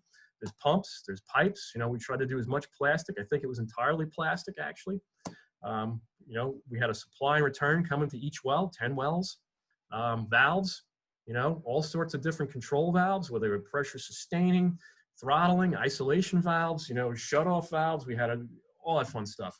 The wellhead assemblies and the vaults, that was a little intricate because of where we were working. You know, it was in sort of these, I don't want to call them courtyard areas again, but these, you know, areas right outside the church that were pretty important to our client. Plate and frame heat exchangers inside the building. We worked with the mechanical engineer on that, and those things are pretty interesting. And those are not my forte. I leave that to you MEP guys. The controls and instrumentation, you know, we had all sorts of stuff that we were monitoring on this: flow rates, temperatures, pressures, water levels in the wells. Then the electric controls, you know, we could talk about the pump motors. They were VFDs, you know, so it was going to be, we were watching amperage, watts, volts, you know, everything to do with that. We also had filters. That's what that little picture is right there. That's a particulate filter, very interesting device. If anyone's familiar with these things, that is an Amiad. That's the manufacturer's Amiad. It's an Israeli company. That is one of my favorite particulate filters for these geothermal systems. It's well designed, well built. It's not cheap, but when you have a geothermal project, think Amiad. All right, and there was electrical design too. We had to get power to and from the wells, signal, you know, cable, all that fun stuff. All right, so permitting. I promised you I would touch on this briefly. I think I only have 1 or 2 slides here. I mentioned this before. Once you go beyond 500 feet deep with a geothermal well, no matter what type it is, be it an open loop, a closed loop, or a standing column, the Department of Mineral Resources at the state level, the DEC, then gets involved, and you have to get it permitted with them. This is in addition to other things, you know, which I have listed there. But their permitting requirements can become, as I said here, kind of onerous at times. And the big factor there is what we call drift monitoring. So when you're drilling these really deep holes, I'll just give you a touch on drift, what that is briefly. It gets very difficult to keep them straight. So why is that important? A couple of reasons. They don't want you to have these things drift off your property and, you know, go across the street and end up on someone else's, you know, site. Or you don't want them to drift too close to one another and screw up your, you know, thermal and hydraulic performance. All right. So it is important to keep them straight, and monitoring for drift is a time consuming and costly process. I'm going to talk about that in the construction phase of this as well. Revocable consent, I did touch on that. You know, if you want to get permission from the city to drill on a sidewalk, and we've done this on other projects, there is a chance in the future, if they need that space for something else and your well's in the way, well, guess what, bud? You're out of luck. So that's an issue. I mentioned the sidewalk closures, you know, with the, you know, pedestrian rerouting and detours, and that's all fun stuff. New York City water tunnels, this is a big thing. I said, you know, if we were to puncture a water tunnel, I can't imagine the trouble we would have been in. They are well mapped. You have to consult those maps beforehand. You are not allowed to drill within 200 feet of a New York City water tunnel, all right? Unless you get some sort of special permission, and, you know, it's not easy to get. And I also mentioned the MTA. You know, there's trains, there's subways, there's Amtrak, there's everything in the ground in New York. You got to know where it is. You got to be careful. You certainly don't want to mess with one of those things. All right, so the drilling process itself. We used air rotary, okay? And now we're getting into construction. You know, and that is it's a type of drilling where we use compressed air to remove the drill cuttings from the hole in the ground. So we're blowing the stuff out. All right, so we're not using a liquid like we would a rotary type process. This works well with the rock, but it is loud, it's noisy. It generates a lot of dust and let's say particulates, but you'll see in some of the photographs, stuff's flying out of there. And we're working up against the side of a newly or a freshly renovated cathedral. Not good, right? We've got compressors, generators, diesel engines. There's a ton of equipment. There's, you know, like excavators and all sorts of things all around. You'll see in some of the pictures, and as I mentioned, these pictures are not going to be as glamorous as what I was showing you before of, you know, the Pope ascending the steps there. You're going to see, it's going to be muddy, dirty, it's fun stuff. All right, and as I say, exhaust and vibrations were also a concern, and we had to deal with that. So here's our job site. You know, I've got a bunch of pictures to further explain some of this stuff. But once we figured out where these wells were going, how deep they are, and we got them permitted and all that fun stuff, well, we had to build them. And it was fun. We did 10 of these holes around the cathedral. I believe we are on the north side here with this photograph. And if you look sort of, if you can see my cursor moving, the upper left, that is the cathedral, right behind the curtain, you know, kind of like the Wizard of Oz behind the curtain here. Yeah, we had to have sound attenuation. We had to have sheeting, because once stuff starts coming out of the back of this drill rig, and you'll see in a photograph or two, there are particles flying out, and it can do some scouring, and they did not want to have that happen. All right, but you have compressors, lots of compressed air, a lot of compressed air, you know, to drive this stuff up. You're down 2,000 feet, you're lifting these cuttings up out of the hole using air. You know, it's going all over the place. Generators, welding equipment. You can see in the foreground here a little bit some of the stabilizers and centralizers. All right, some of our drilling equipment. These are the bits. These are these rock roller type bits, you know, which were grinding up the rock. This one is about 18 inches in diameter. This was for our surface casing. I was only set about, you know, 6 feet into the ground, the surface casing. But once we got going, then we had we had to do a 12-inch diameter casing socketed 50 feet into competent rock before we were allowed to go to an open borehole. And that is a requirement of the state. So we downsized to a 12-inch diameter bit once we got past the surface casing, and drilled a 12-inch hole 50 feet into rock, which is, if it was 15 feet to rock or so, it's about 65 feet. And then we switched to an 8-inch bit, which is over on the far side here, the right-hand side, and did the rest of the, whatever, you know, 1,000, 2,000 foot hole, depending on what happened to us, and we'll get into that, right? So some of the equipment, you know, again, not as exciting as I said the cathedral itself is, with the architectural details or the altar or, you know, the rose window or anything like that, but we have centralizers and stabilizers. These are to help us try to keep this hole straight, as I mentioned, you know, drift. The deeper you go, the more that hole tends to want to move on you. So it's imperative we try to keep this thing as straight as possible. Some of these holes ended up, you know, if you were standing at grade at the top of the wellhead, it's about 30 feet away from you, horizontally, the bottom of the well. All right, so that's just to give you an idea of how much some of these things drifted. Some have even drifted more than that. We had to grab them back up. All right. So this is some of the equipment, you know, nothing too fancy, but it's all coupled together, big, heavy steel type stuff, laying around, taking up a lot of space, making a lot of noise. The drill rods themselves, you know, these were about 25 feet long each, coupled together, solid, you know, not solid steel, but hollow, heavy. All right, so it takes a little bit of doing to get this thing going, but once the driller gets going, this is interesting. The penetration rate, what I mean by that, that's how far he's advancing that borehole, 90 to 100 feet an hour. So about four sections of drill rod an hour, that's a pretty good clip. We had a really good driller here. He was used to drilling rock, very good air rotary driller. Made the job go a lot quicker. In the beginning, though, when we were doing a lot of the drift monitoring to satisfy the permit requirements, we'll get into that. That slowed things down, but eventually we got the drift monitoring requirements relaxed and didn't have to do it as frequently. So I mentioned, you know, if you look at the left-hand photograph, you see this guy standing over here on the left. He's holding a strainer. You'll see, if you look closely, you'll see a lot of little brown specks flying out of the back of this thing. You'll see plywood sheeting here, you know. This stuff's flying out of there pretty quickly. He's collecting it just to give us a sample of the drill cuttings. But you look on the right-hand side, you'll also see we're blowing water out of that hole too. There is water down there. You know, I mentioned it's about 30 or 40 feet to water.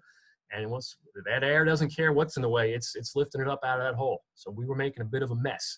And again, you know, you look in the background, you see the cathedral. We had to take some pretty good precautions. And here's a better shot. All right, if you look at the right-hand side, you can really see St. Patrick's. You know, you can see our scaffolding set up with the sound attenuation and the blankets. If you look at the left-hand side, you'll see again the plywood shielding, and you can see the mud and the crap coming up out of this hole. And just, it's dangerous. You know, you got to pay a lot of attention. It's a tight site. Safety was an imperative type thing that we had to deal with constantly.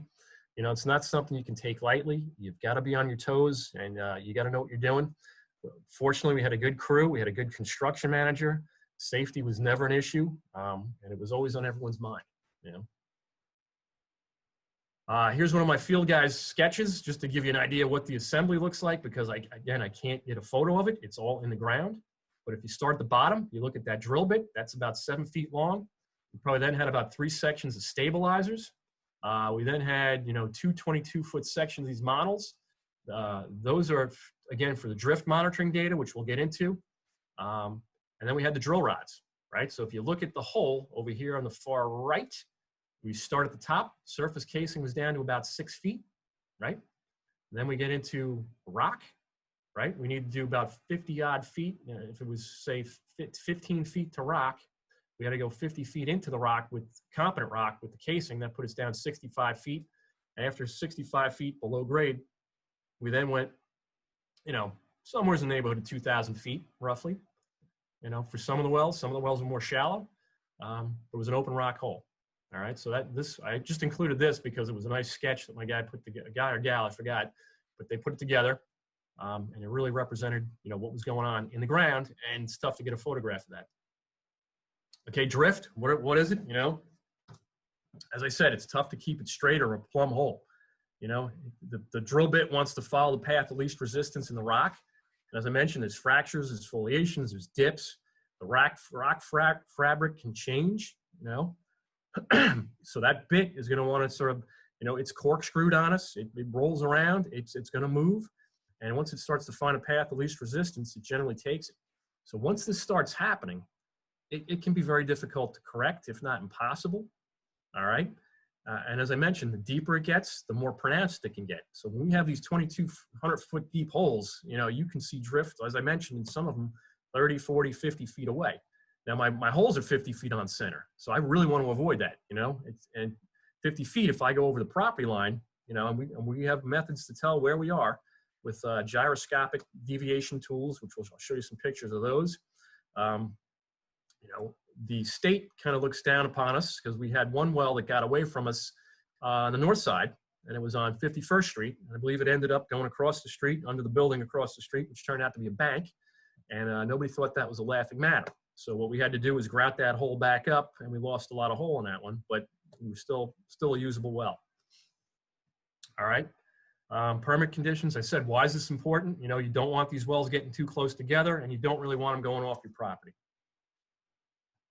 So we did do drift surveys early on, you know, and we were able to demonstrate for the most part, we were having some fair success. This well number 2 ended up being about 800 feet deep, but at 705 feet, if you look at that upper tabulation, we ended up down around, almost 30 feet off of center, all right? And you can see what we're monitoring. We're monitoring depth. We're monitoring the angle of inclination from vertical, the azimuth, which is sort of a compass heading. And then we're also measuring 2 distances, deviation in a north-south direction and a deviation in east-west. And then we'll calculate that if you go back to my analytical equation again, A squared plus B squared equals C squared, right? All right, and we also did a great job here, production or penetration rate. You know, how fast is he moving through the material? He was averaging somewhere around 90 to 100 feet, you know, say about 100 feet per hour, you know, which is pretty good. Soft, smooth, they would classify it as, you know, pretty competent rock. All right, so what do these deviation surveys look like? I mentioned the tool. That's the thing we got to put down the borehole. So when we got to go and do a drift monitoring every 100 feet as per our permit requirements, it gets time consuming, you know, because you got to put this down the hole. I got to go pull my rods out, put this in, take this out, put the rods back, advance another 100 feet. The deeper you get, the more and more time consuming it gets. So it was costly. All right. So that's why we were looking to demonstrate to the state we didn't need to do it as frequently. They eventually relaxed the permit requirements, and we got moving a little bit quicker, but it took a little doing. And, you know, we did, like I said, we had one well got away from us. We had to fix it. But you can get a 3D plot out of what's going on with your well. This is standing column well number 1, which I believe was on the north side, down to about 1,100 feet. You know, and this guy was probably off, I don't know, it's looking in the 60-foot range, but I don't think it was actually that far. You can see, you know, you get this nice 3D plot of how it's kind of twisting and bending, and it's not all going in the same direction. It keeps changing direction. And as I said, following that path of least resistance, you know, it makes it a challenge. But that's the tool. That's the gyroscopic tool that we send down, and it gives us all this fun information. All right. So, and I showed you some of these pictures before, but what did we end up with? Total of 10 wells, you know, 4 on the north side, 6 on the south. Average depth, if you took a, you know, arithmetic average, it was about 1,645 feet. Our most shallow well, which was standing column well number 2, which is this guy on the north side, was 800 feet. And our deepest, I forgot, he was on one of these guys on the south side, was over 2,200 feet deep. All right, so those interesting stuff. All right, so construction. All right, I got a picture of Monsignor Ritchie here, and I'm going to tell you, Lake Ritchie. We talk about fractures. All right, standing column well number 2. Why did we end up only 800 feet deep? Well, if you look over here at standing column well number 2, which is the second one from the right-hand side, you'll see what we're calling down there, Lake Ritchie. All right, when we were drilling this well, I was not on site this day. I kind of wished I was. A lot of excitement. They were advancing with the 20-foot, you know, 25-foot section of drill strings at a time. You know, bing, bing, bing. All of a sudden, they got down to about 800 feet, and the string dropped like 20 feet, like instantly. Bam, went right down. Everybody was like, you know, stark panic. What's going on? What happened? Turns out, you know, something we've never experienced before. There was this, I don't know what else to call it, but a cavern down there. A big hole in the rock, about 20 feet. You can see from 795 to 815, and it was full of water. Terrific for us, you know. Monsignor Ritchie, who is the rector for St. Patrick's Cathedral, he was, you know, he's the guy. This is his baby. You know, he's in charge of St. Pat's for the you know, archdiocese. He was a total gentleman, great sense of humor, involved in a lot of the project. I was glad I got to meet him and know him. But we dubbed it Lake Ritchie in his honor, and you can see the other fracture zones that we've encountered, more shallow. We saw that deep fracture at like 800-900 feet. If you went back a couple slides where I showed the geology map, it was around 800 feet where we saw that Cameron's line. You know, this is pretty close to where we're expecting it. A lot of water down here. So once we were hitting all this stuff, we knew bleed was not going to be a problem. Worked out very well. But this Lake Ritchie thing was just an extreme anomaly that you know, kind of worked out in our favor, because once we got here, we were just a little hesitant to go beyond it, and we were getting plenty of water in and out of the ground right here. So once we got these wells installed, you know, they're all drilled now. We were doing some pumping tests. As I mentioned, you know, we were taking the water out of 1 or 2 of these guys. We're trying to recharge it back in here. You know, just a little bit of water. We're mounting like 40 feet. We're drawing down like, you know, 40 feet over here, and it was just interesting how we, you know, tried to come up with the concept of how to operate these wells. So we had to start doing some, you know, field testing. We were also testing for water quality, but interesting. Again, some more schematics, and I'll try to breeze through this as I know we're starting to get a little short on time here. You know, this is the wellhead. You know, not much you can see nowadays, but this is it over on the left. Looks just like what we put together on our design plans. Very detailed. But you don't get to see much. You know, it's like I said, I can't go down into the earth and take a picture of the well itself for you guys, and as much as I'd like to. And we could stick a TV camera down there and see the inside, but it's just not as exciting.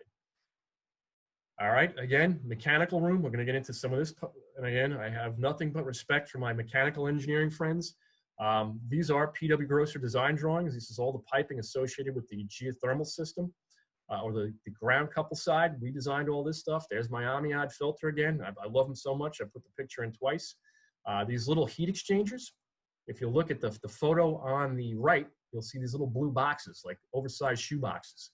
That's it. That's, you know, dealing with, you know, 25, 30 tons of heat exchange. I can't believe how small you guys can make these things. Absolutely incredible. Amazes me every time I see these. I mean, I've done the systems where we've done, you know, 1,200 ton ones, and those things are the size of a you know, Suburban or something. They're gigantic. But these little guys just blew me away. We went with 1 per well, so there's 10 of them. okay? But originally the project was conceived with 2 plate frame heat exchangers. And this is a PW Grosser conceptual sketch in the early days. The trick with these things is when you have 2 of them and 10 wells, is getting a good balance of water back to the well. So if I'm taking, say, 75 gallons a minute out of the one well, I want to put 75 gallons a minute back in. But when I'm combining it all in together, you know, sort of in series or parallel, or whatever this is, it's all mingling. You know, some of the wells have better hydraulic properties than others. They'll take more water. So all of a sudden I'm overloading one well and I'm underloading another, and it becomes a nightmare. So the project was peer reviewed. We came up with we thought a pretty good design here. I won't go into all the detail with, you know, control valves, but it was complicated, no doubt. They had some other mechanical engineers that we've worked with. They said, you guys are nuts. Do a single heat exchanger per well. You're never going to get that balancing situation to work right. It'll take you forever. And I'm actually grateful that they'd said that, and we went with this. Didn't really impact the budget too much. I mean, obviously it added costs going from 2 plate and frame heat exchangers to 10. But we didn't have to worry about balancing. Again, it all came down to the geology. So, as I've said before, I love you mechanical engineers. You give you an inch, you're going to take an inch. The photo on the right-hand side, you can see there's probably, I don't know, 6 or 7 heat exchangers packed in there still, and all these wonderful pipes going hither and thither, valves, gauges, instrumentation. My God, you know, we're monitoring everything. The left-hand picture are the VFDs. There were 10 of them, so each well got 1, you know. Nice, neat setup. But here, better shot of the mechanical room. Here I think we can see about 8 heat exchangers. But again, you guys love to cram stuff into space. My, oh my. Again, my amiods are all up there by the ceiling, and there's a few down low. Good stuff, right? So again, just another perspective on the mechanical room. And this is down, you can see the architecture from, you know, 1860, whatever, you know, 1870, 140 years ago. Amazing, you know, what we had to work with. This is the Undercroft. Again, not so sexy pictures of the construction, you know, again, penetrating 140-year-old construction, brickwork. These are our, you know, supply and return wells, I believe, to the north side. Yeah, north side standing column wells. There were 4 of them, 1, 2, 3, yep, 8. And you can see the fire stopping and all that fun stuff. We had to address all that. Here's the exterior penetrations for some of the electric conduits. Nothing too exciting, but below that, you can see the HDPE pipe coming and going in and out of the building. Well vaults before they, you know, redid the whole courtyard areas. You can see them in the, you know, I don't believe one of these is not a well because they're about 50 to 60 feet apart. The wellhead, you know, we did some grounding and bonding. You can see the supply and return lines coming. You can see there's some conduits that haven't been hooked up yet. But again, in progress, construction. All right, we're trying to get you guys into the home stretch here. The operation and maintenance of the system, that is ongoing right now. Water quality is always an issue. You know, as I mentioned, we had some hydrogen sulfide odors. There was some hardness issues. So periodically, you know, if I just go back a couple slides, guys have to get to these metal boxes where our heat exchangers are and clean them out. So mechanical engineers, woof, God bless you. Tough. We are doing periodic sampling. Well, I shouldn't say we are. PW Grosser is no longer involved. They have, you know, maintenance companies that are doing this, but they're checking water quality. So far, the wells have been performing very well, which is great, you know. I believe the system went on fully online in like 2017. So maybe about a year, a little over a year after the Pope says it was before the system was up and running. All right. He doesn't need to know that. But bleed, you know, the system is designed to bleed. Last I heard, which is not that recent ago, we weren't bleeding yet, you know. It's been operating just as fine. We haven't been hitting too many peak loads. You know, I guess some of the summer weather hasn't been too bad. Winters have been moderate, not a lot of snow and whatnot. But no bleed that I'm aware of. If it has, I haven't heard any complaints. BMS is up and running, you know, and we're logging and trending all this stuff. I'll get into that briefly and quickly for you. Energy-wise, how's this thing performing? You know, and this is the hard part for me. I don't know. Are they really saving all the money that we told them they would be saving? I think they are. Problem is when the project ends, you know, it's PW Grosser gets the pat on the back. Thank you for a good job, but they're not paying us to sit there and monitor everything and read their energy bills and see how much they're spending. So I don't have an answer for you. And that's a question I get asked all the time. And I wish I could answer it. All right, this is just a shot from the BMS. You can see the 10 heat exchangers over here in the center of the graphic, but they are monitoring everything. Everything's automated. It's fully programmed with logic, you know, with if, then, this type statements. Everything is alarmed if you get a low pressure, a high temperature. Temperature is really the big thing with us right now. Obviously, if a pump fails, we'll know that too, but you know, we're really concerned with high or low temperatures.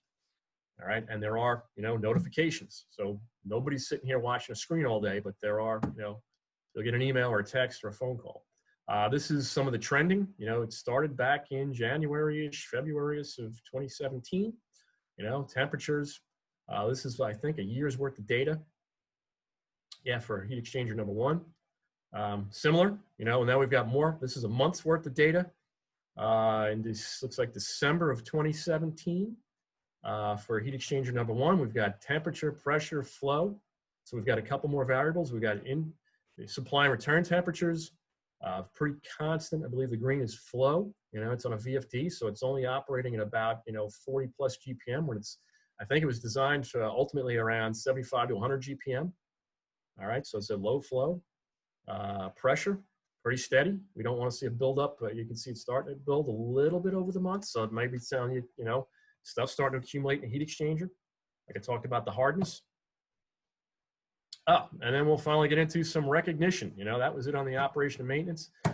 It was a well-received project. You know, we've gotten many accolades for the geothermal system. We won a Diamond Award back in March 2018 with ACEC New York. The guys on the right-hand side, you remember Monsignor Ritchie from Lake Ritchie. And that is Jeff Murphy, the lead architect. And this is some of the PWGC team on the left. We did so well, we won the top honor in our category, which was energy and environment. By doing so, you were allowed to enter the nationals, which we did. And we did pretty well at nationals, which was down in Washington, D.C. back in April of 2018, a little over 2 years ago. We placed in the top 20 projects nationwide, which, you know, I'm bragging a little bit. It was impressive. You know, we were up there on the stage with some of the big players, this little 70-person firm from Long Island with guys like HDR, you know, AECOM, you know, Jacobs, WSP, you know, all the big players are getting these massive awards for these billion-dollar projects. And, you know, we've got this, we were right up there with them in the top 20. So it did receive a lot of recognition. And I won't say just for the geothermal system. There were other aspects of the project that have been highly received by other, you know, associations and awards. So lastly, this is my last slide before we get to the last assessment of learning. The project team, all right? I just got to give these guys a little bit of credit. The Archdiocese of New York, we've worked with some of the local dioceses here on the island, but never with these guys before. And they were terrific from Cardinal Dolan on down. And, you know, I mentioned Monsignor Ritchie, but Cardinal Dolan, I did have the opportunity to meet with him. He is quite the gentleman. He is charismatic. He's well-spoken. I mean, he just lights up the room with energy. You know, he's just captivating. Sabatkin, the owner's rep, my first time working with these guys, they're based out of Manhattan, total professionals. They had the owner's best interest at heart always, but they were always fair with the design and construction team as well. The architect, I mentioned them, Jeff Murphy. I look forward to working with those guys again. The mechanical engineer, they are based out of New Jersey. Connecticut. That is Landmark Facilities Group. This is what they specialize in, is obviously what the name says, landmarks. They knew their stuff. Rich Cilio and Tom Newbold over there. If anyone needs a mechanical engineer that knows landmarks and MEPs, I highly recommend them. PWGC team, enough said on that, but the construction manager was Structure Tone. That was not my first time coming across those guys. I've dealt with them before, and they are, you know, true professionals also. Enough can't be said. They work all over Manhattan on all sorts of projects, and this one was definitely in their hitting zone. They performed like champs. And last but not least, the drilling company, and I apologize, I couldn't find their logo. We've worked with these guys many times before, and William Stodoff out of New Jersey, absolutely terrific. They did a phenomenal job, you know, working under very difficult conditions, schedule, you know, a lot of challenges faced, which I didn't get into a lot of them, but they handled it like a champ. And again, I look forward to working with those guys.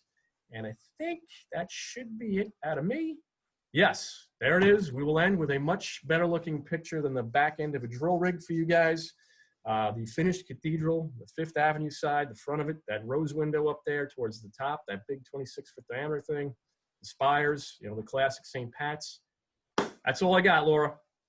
Great presentation, Paul. Thank you so much. Oh, Don't you're hear anybody hang up. Paul, can you advance one more I slide will. till we get to the assessment of learning? You got it. I will launch the last poll question. If anybody has any questions for Paul, you can either write it in the Q&A or you could raise your hand and I can give you the microphone so you could ask questions of Paul.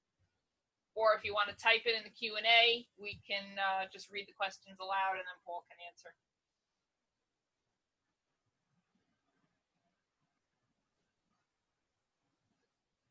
No questions for Paul? Everybody's reading questions, I guess, getting their answers out. I wore them out. It's almost 8 o'clock. I know. I was hoping to go this time. Excellent presentation. Thank you. Very, very interesting. So how long exactly did it take to drill like the 2,200 foot deep? Yeah, I mean, if you were looking at the production rates, if we were doing 100 feet an hour, right? Right. That's 22 hours of just drilling. But we had to do drift monitoring, right? Yeah, but those, and if we're doing like, you know, they were doing 8-9 hour days, it probably took the better part of 2 weeks. 2 weeks per well, give or take. Yeah. I'm sure that create quite a racket too. So I'm assuming I'm assuming during daytime hours that was tough to do with what was going on in the cathedral, right? Yeah, I mean, there were times I was crisscrossing from the 51st side of the cathedral to the 50th, you know, so I would take the shortcut, which was through the cathedral. Right. You know? And, you know, you'd have to take your hard hat off and, you know, all your respects and everything else. And was it, I mean, it was fairly loud inside the cathedral? Not as bad as you would think, but there were times when we were really banging. It would get, Okay, I do have a couple of questions in the Q&A. So, Paul, exciting presentation. Thank you. Outstanding presentation. Here's a question. Did I see Schedule 80 PVC piping on the supply and return from the wellhead to the mechanical room? That was HDPE. High density polyethylene for the most part, yeah. It was black poly. Okay. Any other questions? You can type them into the Q&A, or if you want to raise your hand on the chat box, I can read them out loud.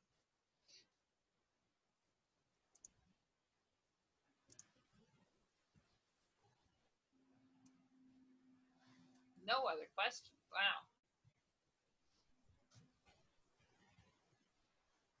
You got a couple of, I got one over here. Let's see. Michael Taylor, I'm going to unmute you. You have to unmute yourself, I believe, on the other end. There you go. Got it. Yeah. Yep. Hey, Paul, great presentation. Thank you. And just a quick question with regard to drilling and the use of pneumatic air percussion. Some experiences we have when we want to grout holes up and stuff or want to do certain wells, we don't want to use air because we find the air tends to force the rock flour into some of the joints and fractures and heal and seal them, so to say. And so I was curious what kind of purging or... Yeah, well, that I didn't mention that, but that's a good question. That was extensive development work we went through with, you know, surging in and out and then really trying to pump the stuff off. So it was hours and hours of development per well. Okay. We have another question. Any guess on life expectancy? Oh, gosh. Hopefully longer than I'm going to be around. But, you know, as long as nothing goes dramatically wrong, like a massive earthquake or something, the open rock hole itself should last a very long time. The porter shroud is plastic. You know, there will be some, possibly, that is PVC, the porter shroud. That can get brittle over time, but that could be decades from now. On average, we would tell them at least, you know, plan on anywhere from 50 to 75 years for these type of wells. Nate, I think you had your hand up. I think I made you live. Yes, thank you, Paul. Really nice job. Very exciting project, and you packed in a ton of information. Thank you. It's not goes you at RRT. Maybe I missed it because you really had a ton of information. Fascinating. How was the quality control handled in terms of as you were putting pipes into the ground on the various systems, particularly this one? And what would have been the plan to correct something if you had a problem with a leak? Yeah, well, As you were inserting the pipes. absolutely. There was extensive pressure testing done on all those, as I mentioned, there was like a 2 or 3 inch diameter black poly pipe going to and from each well. So there was extensive pressure testing done on everything. If we did, I don't think we found a single leak, which is amazing.